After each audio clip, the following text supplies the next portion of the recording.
सबुदिन गोटे गोटे नुआ नुआ डिश तैयारी आज तो घर किसी भी नाला केवल मटर थी आलू थी तो मुझे भाविली मटर और तरकारी बनईकि आपण सहित सेयार करदेवी चलते तैयारी करवा।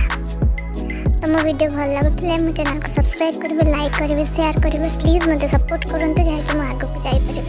धन्यवाद।